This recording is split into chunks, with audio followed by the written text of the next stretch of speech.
भने जस्तै र सबै जाने हुँदैन किसान पेसा जति राम्रो गर्छु जति जे गर्छु भने पनि अब त्यो त पनि सत्यलाई समय दिन सकिँदैन भनेपछि तपाईँले यहाँभन्दा अगाडि अहिलेसम्म धेरै गाई कति पाल्नुभयो? मैले यहाँ गाई 5वटा गाई 3टा भैँसी 8वटा पालेँ त्यसका बाछा हुँदाखेरि 10वटासम्म भए भनेपछि निरन्तर पाल्नु? त्यो निरन्तर पालेँ हजुर, एकदम निरन्तर पालेँ। त्यसपछि 28-27वटा बाख्रा पनि थिए। हजुर। मेरा छोरीहरू पनि यहीँ थिए त्यतिखेर है, पढ्थे बिहान दिउँसोमा पढ्थे, बिहानमा अब घरमा यसो सहयोग गर्थे कहिले कहिले उनीहरूको होमवर्क भ्याएर। त्यो अवस्थाबाट म गर्दा गर्दै अहिले यहाँ आइसकेँ सर। मेरा 3टी छोरी एउटा बाबु हो। अब छोरीहरू विदेशतिर छन्, बाबु यतै छ। बाहिर राम्रो पहिला अस्ट्रेलिया जाने भनेर पनि अलिकति लगानी गर्यो, त्यहाँ भएन। अनि फेरि पनि गएको थियो यता रोमानियातिर, त्यहाँ पनि अब 8 लाख रुपियाँ डुबाएर फर्क्यो। उसले काम गर्न सकेन कि अब के भयो त्यहाँ भने जस्तो काम भएन। त्यहाँ भएन बा काम यहाँ भन्यो, ल आइया बाबु गऱ्यो भनेर अहिले त्यो चितवनतिर छ। जस कृषि गर्दा सफल नै भइन्छ बुवा? अहिले कृषि गर्दाखेरि अब सफल भनेर एकदम अब जीवनलाई नै अगाडि लानु त गाह्रै हुन्छ सर होइन। अब आफ्नो परिवारलाई मैले यही पेसाबाट नानीहरू सबैलाई पढाएँ सरलाई, मैले सुनाइहालेँ पढेको। अनि पढाएँ, तिनीलाई खाना गर्न कपडा पत्तो सबै दैनिक गरेँ। अब यमी जग्गा पनि अहिले मेरो 31 रुपियाँ पनि छ। अब यो कृषिबाट खानालाई अब यो धेरै पैसा कमाएर ठाउँ ठाउँमा घटेर लिने यस्तो पेसा त सकिँदैन सर। तर खाना घर खर्च यताउति चल्छ। योबाट चाहिँ नि अब हुन्छ। यता हामी तरकारी पनि लाउनु भएको रहेछ होइन? अब यो तरकारीबाट नि हुन्छ सर। तरकारी पनि पहिला मैले यो सागहरू पनि दमौली बजारमा लगेर बेच्थेँ है। हजुर।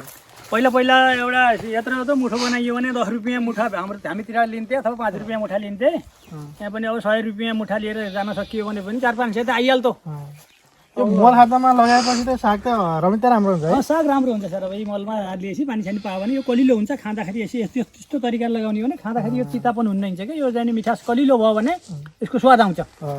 यो धनियाँ यो चाहिँ के हो? यो चाहिँ त्यो के भन्छ के सर यसलाई बकुल्लो के भन्छ के? बकुल्लो सिमी।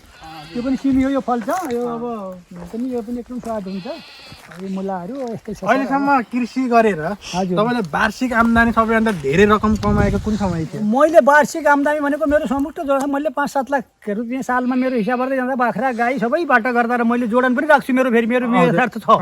मैले अहिले दुध बेचेको एउटा गाईको दुध बेचेर पनि मसित लेखित छ। आज बिहान कति लेखेँ अथवा बेलुकी दुध कति बेचेँ मैले हर समय लेख्छु। मेरो त बानी छ है। आफ्नो जाने कति मेरो गाईले आज मैले यति दुध बेचेँ र फेरि डायरीमा पनि दुध त भुक्तानी हुँदाखेरि मेरो दुध कति रहेछ त यहाँ हुन्छ। यहाँको अनुसार उहाँ छैन। त्यो पनि हेर्ने सजिलो भयो। मैले यति दुध बेचेँ, यति मेरो पैसा आउँछ, मेरो खर्च कति आयो भने त्यो जोड्न पनि एकदम आफ्नो ब्यालेन्स मिलाउन पनि सजिलो के। त्यो राख्छु सर। मैले 5 लाखदेखि 7 लाखसम्मको मेरो रेकर्ड छ सर सालमा। 5-7 हजुर सालमा जाने कमाएको दुध बेचेर बाख्राबाट। अब यतै तरकारी अब माछास पनि कहिले समयमा बेचिन्छ। त्योबाट अब कहिले कम्तीमा 5 लाख। अहिले त अब छैन, अहिले त अब मेरो कमाइ नै छैन भन्दा नि हुने भयो होइन कुरा चाहिँ। अब पहिला मैले त्यहाँसम्मको अनुभव मलाई छ कि त्यति चाहिँ नि मैले गरेँ। अब त्यो खर्च पनि त्यही पाटाले गयो। स्कुल कलेजको फी तिर्नु पऱ्यो, नानीहरूलाई अब कपडाहरू चाहिए, किताबहरू कापी कलम सबै त्यहीँ खर्च जान्थ्यो। भनेपछि अहिले यो पछिल्लो समयको कुरा गरौँ है। हजुर। अहिले अब धेरै जस्तो बजार गएर बस्ने सुख आनन्द होइन एउटा भनौँ न अहिले रिल्याक्स भन्छ होइन, रिल्याक्स गरेर बस्ने मानिसहरू धेरै हुनुहुन्छ। तपाईँ जस्तो बुवाहरू पनि कतिपय चाहिँ बजारतिर छिरिसक्नु भएको छ होइन। के भन्न चाहनुहुन्छ? खास स्वास्थ्यको लागिदेखि लिएर होइन अब आफ्नो आवश्यकता अनुसार पनि बस्नुभयो होला कतिपय मान्छेहरू त होइन। तर स्वास्थ्यको हिसाब हेर्ने हो भने गाउँ ठिक छ कि सहर ठिक छ कि यो कुरालाई थोरै छुट्याइदिनु न, अहिलेको परिवेशलाई बुझाइदिनु। यस्तो सर अब मैले भन्नु पर्दाखेरि मेरो लागि मैले गाउँ नै ठिक भन्छु। हजुर। किन अहिले अब बाटाघाटाहरू आए, अब पानीको असुविधा छैन होइन, दैला धेरै धारो छ। अब हाम्रो यहाँ गर्ने क्षमता हामीलाई कोही बाटाको दुःख पऱ्यो भने हाम्रो वार्ड छ, नगरपालिका छ होइन, त्यहाँ गएर हाम्रो मेयर साहबसित अथवा वार्ड अध्यक्षसित यहाँ यस्तो भयो भने त्यो बजेट अब नआउने सम्भव पनि हुँदैन। त्यो असहजीकरणलाई उहाँहरूले सहजीकरण गरिदिइहाल्नुहुन्छ। त्यो मैले पनि सामाजिक काम गर्दै आएको, यी बाटाहरू सायद मैले खनेको नि हो। यो बाबुहरूको यता नाली बनाउँदाखेरि म अब अलि अग्रिम भएर हिँड्थेँ पनि होइन। त्यो हाम्रो आवाजहरू उहाँ पुगेपछि अब त्यो आवाजलाई सुनाइ भएन भन्ने ठाउँ छैन। किन वार्डले पनि जाने वार्ड अध्यक्षले पनि ठिक छ उहाँ गरेको काम, फेरि उहाँबाट बजेट ल्याएर हामीले त्यही अनुसारको काम गर्नु पर्थ्यो कि। एकदम अलिकति त्यसलाई चलखेल गरेर त्यहाँ अलिक काम गरिएन चित्त बुझ्दो भने अरूको बजेट माग्न गाह्रो हुन्न। सकल तरिकाले जाने उहाँको प्राविधिकलाई मन पर्ने तरिकाले काम गर्ने हो भने त्यो बजेट पार्नलाई कुनै आपत्ति नै। हामीले 5-7 लाख 2-4 लाख अथवा 50-60 हजार आफ्ना काम हेरेर त्यसमा पनि छैन सर। बस्नुलाई बजारभन्दा गाउँ नै ठिक लाग्छ है सर मलाई त। अब गाउँमा किने ताजा तरकारीहरू गराउनु पाइन्छ, यी केराहरू किनेर हाम्रै घरबाट खान पाइन्छ। अब यी सागहरू मेरो त्यहाँ यति साग किन्न त्यहाँ बजारमा जानुहोस् कमसेकम 50 रुपियाँ त हाम्रो मामुली पनि किन्नै पर्छ, 50 रुपियाँको मुन्तिर पाइँदैन। अब यहाँ आलु लगाए पनि हुन्छ, प्याजहरू लगाए पनि हुन्छ, लसुन पनि छ त्यही है। सबै चिज छ, आफ्नै हातले दुहेको आफूले पालेका गाईको दुध खाइएछ। अब दही, अब गर्मी सिजनमा दहीहरू पनि बनाउन सकिन्छ, धेरै थोरै घिउ पनि हुन्छ। फेरि हेर्नुहोस् है कति फाइदा छ। अब अहिले के भने गाउँमा बसे पनि हामीलाई अब चामल बोक्नु पर्दैन, दुटो चापट बोक्नु पर्दैन, किन ल्याउँछ न, बाटो छ, आउँछ यहीँ नै आउँछ। ल बाबु मलाई यस्तो चिज चाहियो है भनेपछि घरमै आउँछ सर। र अब त्यही अनुसारको पैसा उहाँहरूलाई बुझाउनु पर्छ। कति महिनाको पाठा भयो? यो 2 महिना, यो 1.5 महिनाको भयो सर। 1.5 महिनाको है, राम्रो रहेछ। यी दुईटा जोडेका हुन्, उत्तमाउका हुन्। यही हो सर पेसा चाहिँ नि यही हो।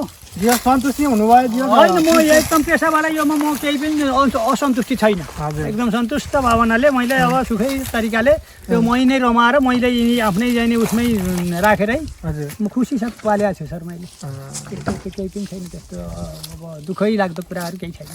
अनि चाहिँ राम्रो छ। सबैले कृषि गर्दाखेरि कुनै अनुदान पाउनुभयो, केही भोगाइहरू छ भने नि? अनुदान त खोइ खासै मैले त्यस्तो केही यही पाइयो भने त छैन। अहिले दुध बेचेको बरु दुध डायरीले अनुदानहरू के पैसा हालिदिन्छ त्यहाँ ब्याङ्कमा त खातामा जान्छ। हजुर। अब एउटै गाईको पनि त्यहाँ मेरो 9,000 रुपियाँ अनुदान गएर छ अहिले ब्याङ्कमा। म अस्ति ब्याङ्कमा गएर सोधेको, तपाईँको 9,000 रुपियाँ यहाँ अनुदान आएको छ दुध बेचे बापतको भनेको थिएँ। हजुर। अब त्यही दुधबाट पारिएको छ, अरू त यस्तोबाट छैन सर, केही छैन। पशुबाट गाई पालेर त्यस्तो मैले खासै त केही लिएको छैन। यस्तो सर एउटा गाई मात्रै पाल्ने सन्दर्भमा गाई मात्रै पालेर त हुँदैन, अन्त त्यही किसिमको फाइदा दिने खालको गाई पाल्नु पऱ्यो। म सरलाई के भन्न चाहन्छु, फाइदा दिने खालको एउटा गाईले पनि लगभग चाहिँ नि दिनमा कम्तीमा पनि 15 लिटर दुध दियोस्। सायद मेरो यो गाईले त दिनको 20 लिटर दुध पनि दिन्छ, बिहान 10 लिटर, बेलुका 10 लिटर। र अहिले केही जाडो सिजन छ, अब यसलाई भनेअनुसारको घाँस पनि छैन यो सिजनमा, र पनि दिनको 15 लिटर दुध यसले दिन्छ। त्यो दुध त्यहाँ बेच्दाखेरि पनि मेरो लगभग मासिक अब 25-26 हजार त आउँछ महिनामा। र मेरो परिवार पनि अब पहिला त मैले 6-7वटा 8-9वटा गाई पनि पालेँ। अब जो परिवारको माउल छँदा अहिले परिवार पनि कम भयो। अब मेरो उमेरले पनि अलिकति अब साइड लाग्न खोज्यो, र मैले एउटा गाईबाट पनि मान्छेहरू किसानहरू निराश हुनु पर्दैन। मलाई घर खर्च पनि चलाएको छ, अब पाकेटमा 2-4 हजार रुपियाँ यताउति हाल्न पनि हुन्छ। अब यसले खाएको चाहिँ बुझाउन पनि पुगेको छ। र अब यो गाईलाई राम्रो तरिकाले पाल्नु पऱ्यो, यसलाई समयमा घाँस दिनु पऱ्यो, समयमा कुँडो पानी खुवाउनु पऱ्यो। यसलाई पनि खानै नदिइकन अब दुध दुहुन जानियो भने त दुधै पनि कम आउँछ, त्यसको फाइदा लिन सकिन्न। र एउटै गाईलाई पनि गाईबाट पनि मान्छे निराशै हुन पर्दैन। अब मैले त्यो अनुभव नै गरेको सरहरूलाई बताउने हो। र गाईबाट घाटै पर्छ, अब मरेर गए त घाटै लाग्छ है त। अहिले बिमारहरू हुन्छ, त्यस्तो हुन्छ, त्योबाट पनि अब हुन्छ। अब हजुरको परिचय दिनु न। मेरो परिचय टिकाराम पाठक, अब व्यास 10 मङ्गले गइरहेको ठाउँ।